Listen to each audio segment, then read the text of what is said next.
Welcome to Inside the Summit League and the joys of fighting Mother Nature in the spring sports seasons. Everybody doing what they can right now to move things around, get in as many events as possible. It's been especially tough in the Dakotas with snow still on the ground, and South Dakota State and North Dakota State have had to hit the road to get some baseball games in. And we start with the Jacks and the Bison at Fort Wayne and at Oakland over the weekend. Fort Wayne and game one of this doubleheader, 1-0. We pick it up here in game two. Connor Lawhead on the mound for the Dons. He worked 3 innings, picked off a runner, struck out a couple, but he took the loss in this one because South Dakota State banged out 20 hits.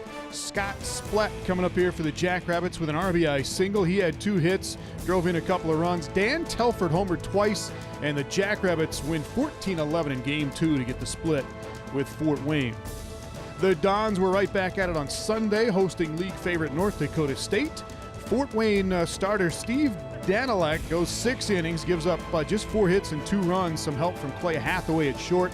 Fort Wayne had the lead 3-2 after 5 innings. Then in the bottom of the 7th, the Dons working against NDSU ace John Straka. Kevin Worth with a clutch single to drive in Kendall Whitman, that is, and Fort Wayne up 4-2.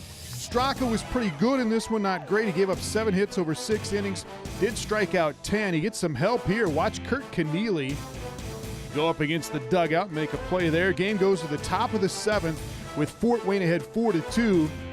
Bison get 1 run back. They had 2 runners on, but look at Christian Gade at third across to Whitman with the stretch, and the Mastodons hang on to win game 1 4-3. NDSU took the second game of this series 6-4.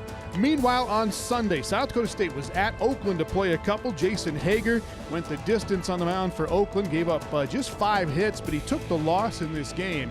This is Stephen Booyer for the Jackrabbits, pretty salty, and South Dakota State made some plays behind him.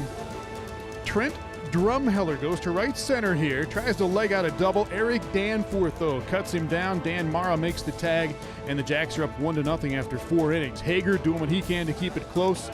Picks off Andrew Melton to end the 5th inning, and it's still just 1-0 Jackrabbits. But SDSU gets 2 in the 7th. Splett hung up at third, but in the rundown, he takes advantage of the bad throw. Jacks 3-0, go to the bottom of the 7th, and they get some more SDSU defense. Mike Carson pokes that to right, and it falls, but the Jacks are going to cut him down at second as well, and South Dakota State wins game 1 3-0 over Oakland. Game 2 here, South Dakota State got the offense going, got 2 in the first. Al Robbins already on. Danforth joins him, and a couple of batters later, Aaron Mockbitz will bring them both home. South Dakota State wins 10-3 in game 2 of this double dip with Oakland. So SDSU is 5-3 in league play so far. North Dakota State is 3-3 right now. Meanwhile, Omaha is flying along unbeaten so far. The Mavs, they can't officially win the Summit League title this year. They're still ineligible because of the transition. But Omaha is 8-0 in league play after taking 4 in a row from Western Illinois. Omaha's got a pretty potent lineup right now. This is Corey Buckley going down the line in right. He had 3 of Omaha's 14 hits in game 1 of this 4-game set over the weekend. Western Illinois starter John White went 7 innings in game 1. He allowed 9 hits, struck out 4, kept it close. Tyler Fox came on in relief for Omaha, struck out 4 as well, and the game would go to extra innings. A couple of more hits in this game for Connor Messinger. The redshirt freshman, single to right, scores Buckley. Omaha got single runs in the 2nd, the 3rd, the 6th, and the 9th. Alex Mortensen, a couple of more hits. A double to the gap here will score Brett Bass. And again, this one goes extra innings, or 1 extra inning anyway. Omaha got 7 runs in the 10th, and they beat Western 11-6 in 10 innings in the first game.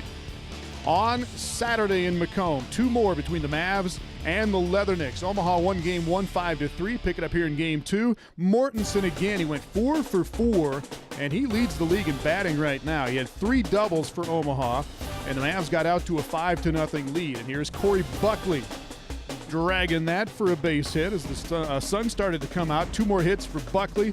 Omaha had 15 hits in the ballgame. Tyler Willman took the brunt of the bats for Western Illinois. He allowed 11 hits. And here is Alex Schultz, the freshman for Omaha. He was 3 for 4 in the game, had an RBI, drives in Buckley, and Omaha was rolling. Tyler Splekel will come up next for the Mavs, go up the middle. That'll drive in Alex Mortensen, and Omaha sweeps Western on Saturday 9-2 in game 2 after the 5-3 win in the opener. And then on Sunday, they did it one more time, and Omaha got him again. Caleb Polensky this time, the number 8 hitter for the Mavericks, driving that one deep. Cole Gruber and Alex Schultz will score, and the Mavs up 3-0 in the second inning. Western gets one back in the third inning, though. Jamison Henning with a rip for the Leathernecks. He had 4 hits in the ballgame. Zach Burling will score for Western Illinois, still 3-1. Omaha with the lead, however. In the fifth, though, Henning again rips that up the middle, drives in another. It's 3-2 Omaha after 5 innings. But Omaha would get another run in the sixth. Messinger again, the redshirt freshman, another line drive for another hit. And then Alex Schultz, the true freshman for the Mavs, are going to come up, drive him home. Schultz went 3 for 4 in the ball game. And here is Schultz at the plate. He was 6 of 11 on the weekend. Omaha gets the 4-game sweep of Western, 5-3 in the last game. So here are the standings, about a third of the way through league play. Omaha and Western Illinois are supposed to play at NDSU and SDSU this weekend, but there's a good possibility that those games are going to be snowed out or moved. And we are back with Summit League softball and tennis after this.